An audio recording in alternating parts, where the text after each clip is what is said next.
സന്നിധി ഞാൻ വരുന്നു,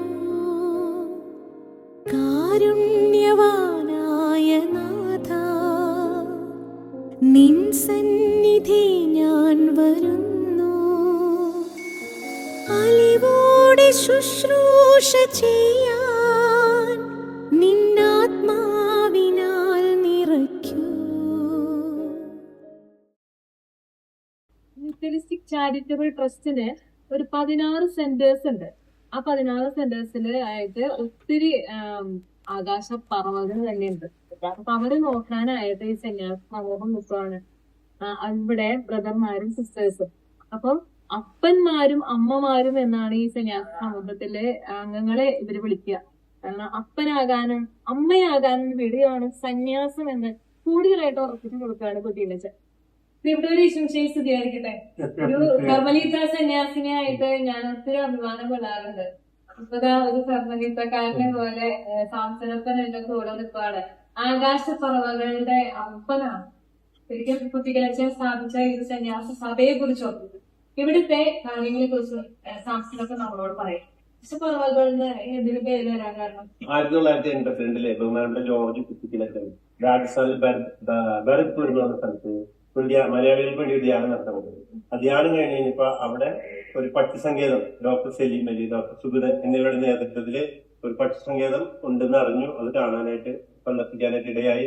അത് സന്ദർശിച്ച അവസരത്തിൽ ലോകത്തിന്റെ വിവിധ ഭാഗങ്ങളിൽ നിന്നും, പ്രത്യേകിച്ച് സൈബീരിയ അങ്ങനെയൊക്കെയുള്ള സ്ഥലങ്ങളിൽ നിന്നും പക്ഷികള് കാലാവസ്ഥയുടെ വ്യതിയാനം അനുസരിച്ച് അവിടെ വരുന്നു. അവര് ചെറിയ കൂടുണ്ടാക്കുന്നു, മുട്ടയിടുന്നു, കുഞ്ഞുങ്ങളെ വിരിയിക്കുന്നു. അത് കുഞ്ഞുങ്ങൾ വിരിഞ്ഞ് പറക്കാൻ പാകമാകുമ്പോൾ തിരിച്ചു പോകും.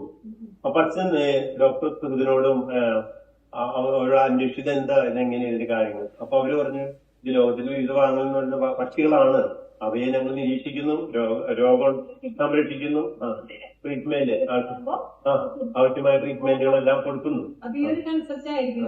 അപ്പൊ ഈ കാര്യം ബഹുമാനപ്പെട്ട കുട്ടികളച്ഛൻ അത് കണ്ട് തിരിച്ചു പോരുന്ന വഴി അച്ഛന്റെ ഉള്ളില് ഈശോ ഒരു തോന്നിപ്പിച്ചെന്ന് പറഞ്ഞ അച്ഛൻ തിരിച്ചു വരുന്ന വഴി കൂടുതൽ ട്രെയിനിൽ യാത്ര ചെയ്യുന്ന സമയത്ത് കുറെ പേര് സ്വന്തം ഷർട്ട് അല്ലെങ്കിൽ ബനിയൻ എടുത്ത് ബോഗി തുടച്ച് അച്ഛന്റെ മുന്നിൽ കൈ നീട്ടാൻ വരുന്നു. അവരച്ഛൻ ശ്രദ്ധിച്ചു നോക്കിയപ്പോഴേ ഇതാ കുളിക്കാത്ത ശരീരവും അലക്കാത്ത വസ്ത്രവും നീണ്ട താടിയും മുടിയും വളർത്തി വികൃത രൂപങ്ങളായ മനുഷ്യക്കോലങ്ങൾ. ഇതിനെ പക്ഷികളെ പോലെ ഇത്രയും നന്നായിട്ട് മനുഷ്യർ നോക്കുന്നു, എന്നാൽ ഇതേപോലെ വികൃത രൂപങ്ങളായി നടക്കുന്ന മനുഷ്യർ നോക്കാൻ ആരുമില്ലല്ലോ എന്നുള്ളൊരു ഹൃദയവേദന. എന്നാൽ ആ മനുഷ്യരാണെങ്കിൽ ട്രെയിനിൽ കയറുന്നു, അവർ ഇന്ന് രാവിലെ കാസർഗോഡാണെങ്കിൽ വൈകുന്നേരം വഴി എറണാകുളത്ത് എത്തുന്നു. അല്ലെങ്കിൽ വീടില്ല, ഒരു പക്ഷികളെ പോലെ ട്രെയിൻ അവരുടെ വീടായിട്ടും തെരുവ് അവരുടെ ഭവനമായിട്ടൊക്കെ അവരങ്ങനെ ജീവിക്കുന്നു. അതുകൊണ്ട് അച്ഛനിങ്ങനെ തോന്നി, അങ്ങനെയാണ് ഈ പറന്നു നടക്കുന്ന ഈ മനുഷ്യ കോലങ്ങളെ കണ്ടിട്ട് അച്ഛന് തോന്നിയത് ആകാശപ്പറവുകൾ. വീട് വേണം. അപ്പൊ ഈ അങ്ങനെയുള്ള മനുഷ്യരെ കണ്ടു കഴിഞ്ഞപ്പോ ഈ പക്ഷികളെ നോക്കാൻ ഭയങ്കര പക്ഷി ശാസ്ത്രജ്ഞന്മാരും, അതുപോലെ തന്നെ ഈ മനുഷ്യരെ നോക്കാനായിട്ട് കുറെ കൂട്ടുകാരെ, അവര് പക്ഷികളെ നോക്കാനായിട്ട് പക്ഷി ശാസ്ത്രജ്ഞന്മാരാണ് കൂട്ടുകാരായിട്ട് വന്നിരിക്കുന്നത്. അതുപോലെ ഈ മനുഷ്യരെ നോക്കുവാനായിട്ട് കുറെ കൂട്ടുകാരെ നമുക്ക് ആവശ്യമാണ്. അങ്ങനെയാണ് അവർക്ക് അപ്പനും അമ്മയാവാനായിട്ട് കുട്ടികളെ സ്ഥാപിച്ച ഒരു സന്യാസ സമൂഹം. PCCയുടെ ഫുൾ ഫോം എന്താ? യൂക്കറിസ്റ്റിക് കവനന്റ് കമ്മ്യൂണിറ്റി, ദിവ്യ കാരുണ്യ ഉടമ്പടി സമൂഹമാണ് ശരിക്കും PCC. ഒരു കർമ്മലീത്തക്കാരിയായ ഞാൻ ഈ അമ്മയെ നോക്കിയായിരുന്നു. കർമ്മലീത്ത സഭയുടെ സ്വന്തം കർമ്മല മാതാവ്. ഈ സന്യാസ സമൂഹത്തിൽ കർമ്മല മാതാവ് ഒത്തിരി ഇൻഫ്ലുവൻസ് ചെയ്തിട്ടുണ്ടെന്ന് എനിക്ക് തോന്നുന്നത്.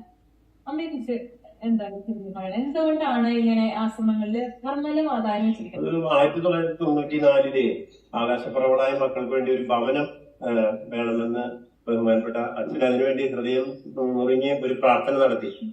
MCB സഭയുടെ ജനറേറ്റ് ഹൗസിലെ രാത്രി ആരാധനയുടെ സമയത്ത് ദിവികാരുണ്യ സന്നിധിയില് ബഹുമാനപ്പെട്ട കുട്ടികളച്ഛൻ ഇരിക്കുമ്പോൾ ദിവികാരുണ്യ സത്രാരുടെ ഉള്ളിൽ നിന്ന് ഈശോ പരിശുദ്ധ അമ്മയോട് ഇങ്ങനെ പറയുന്നതായിട്ട് അച്ഛൻ കേൾക്കുകയാണ്. പരിശുദ്ധ അമ്മ ദൈവമാതാവേ, കുരിശെടുക്കുന്നവരുടെ കുരിശിന്റെ വഴിയിലും കുരിശിന്റെ ചുവട്ടിലും നിൽക്കുവാൻ നിന്നെ പോലെ മറ്റാർക്കും ആവില്ല. അതുകൊണ്ട് എന്റെ കുരിശിന്റെ വഴിയിലും കുരിശിന്റെ ചുവട്ടിലും നീ നിന്നതുപോലെ ഈ മകൻ ഇത് ആകാശപ്പറവളായ മക്കൾക്ക് വേണ്ടി ഇപ്പോൾ കുരിശെടുക്കാൻ പോവാണ്. ഈ മകന്റെ കുരിശിന്റെ വഴിയിലും കുരിശിന്റെ ചുവട്ടിലും അമ്മയുണ്ടാകണം എന്ന് കർമ്മല മാതാവിനോട് ദിവികാരുണ്യ നാടൻ പറയുന്ന സ്വരമാണ് അച്ഛൻ്റെ. അങ്ങനെയാണ് കർമ്മല മാതാവ് ആകാശപ്പറവള എല്ലാ ഭാഗത്തിലും ഉണ്ടാകുന്ന കാരണം. അവനെ നോക്കിയവർ പ്രകാശിതരായി അവർ ലജ്ജിതരാവുകയില്ല. എപ്പോഴും ഈശോയെ നോക്കിക്കൊണ്ടിരിക്കാൻ. ദിവ്യകാരുണ്യ അത്ഭുതം തന്നെ എല്ലാ ദിവസവും നടക്കാനായിട്ട് ദിവ്യകാരുണ്യം എഴുന്നള്ളിച്ചു വെച്ചിരിക്കുകയാണ് എല്ലാ ആശ്രമങ്ങളിലും. അതുപോലെ തന്നെ ഈ മക്കളെ എപ്പോഴും ദിവ്യകാരുണ്യത്തിൽ നോക്കി പ്രാർത്ഥിക്കാൻ. ഈശോ അവരെ നോക്കുന്നു, അവർ ഈശോയെ നോക്കുന്നു. നമുക്ക് കാണാം ഈശോ എപ്പോഴും നോക്കിക്കൊണ്ടിരിക്കുക. ഈ ആകാശപർവ്വതങ്ങൾക്ക് നോക്കാനായിട്ട് അമ്മമാരുണ്ട്. ഞാൻ 3 അമ്മമാരെ ഇവിടെ നമ്മുടെ ആശ്രമത്തിൽ കാണുമായിരുന്നു.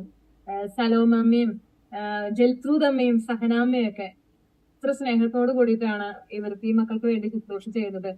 ഈ സലോമമ്മയെ പരിചയപ്പെടുമ്പോ അവര് കാഞ്ഞങ്ങാടാണ് ഈ സന്യാസ ആശ്രമത്തിന്റെ ആദ്യത്തെ തന്നെ സ്ഥാപനം നടത്തുന്നത്.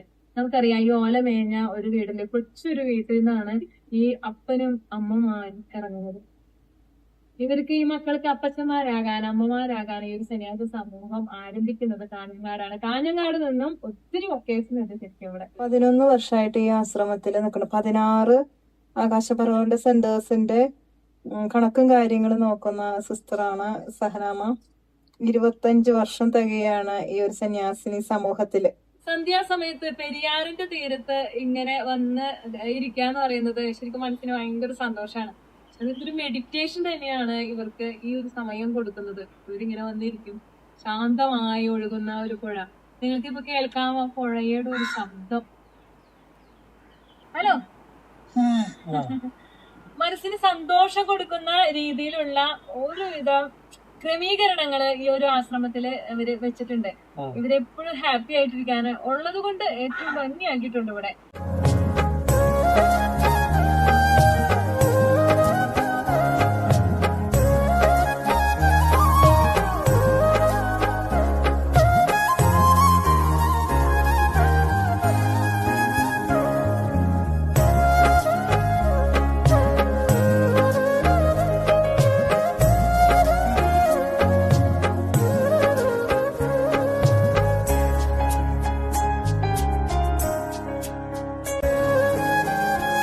ഇന്ത്യയുടെ വിവിധ ഭാഗങ്ങളിൽ നിന്നും വരുന്ന സഹോദരന്മാരാണ്, മുംബൈയിൽ നിന്നുള്ളവരാണ് ഇവര്.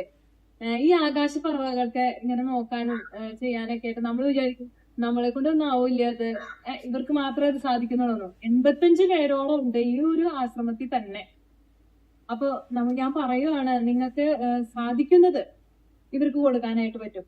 ഇവിടെ ഞാൻ സാംസനപ്പനോട് ചോദിച്ചു എത്ര രൂപയാണ് ഒരു നേരത്തെ ഭക്ഷണത്തിനെന്ന്. അപ്പം പറയായിരുന്നു, അങ്ങനെ ഞങ്ങളൊരു റേറ്റ് വെക്കുന്നില്ല, കിട്ടുന്നത് നമ്മൾക്കൊണ്ട് ഉള്ളത്. ചിലർക്ക് ഉള്ളത് ചിലർ 3000 രൂപയായിരിക്കും, ചിലർ 5000 രൂപയായിരിക്കും, ചിലർ 7000 രൂപയായിരിക്കും, 10000 രൂപ. എങ്ങനെയായാലും 10000 രൂപയൊക്കെ ആണെങ്കിൽ ഇവർക്ക് നോൺ വെജ് ഒക്കെ കഴിക്കാനായിട്ട് പറ്റും. അപ്പൊ പറ്റുന്നത് ഉള്ളത് നമുക്ക് ദശാംശം കൊടുക്കാനായിട്ട് ഈശോ നമ്മളോട് ആവശ്യപ്പെടുന്നുണ്ട്. നിങ്ങൾക്ക് പറ്റുന്നത് ഈ ഒരു സമൂഹത്തിന് കൊടുക്കുകയാണെങ്കിൽ അവർ അതിന്റെ ഹാപ്പി ആയിരിക്കും.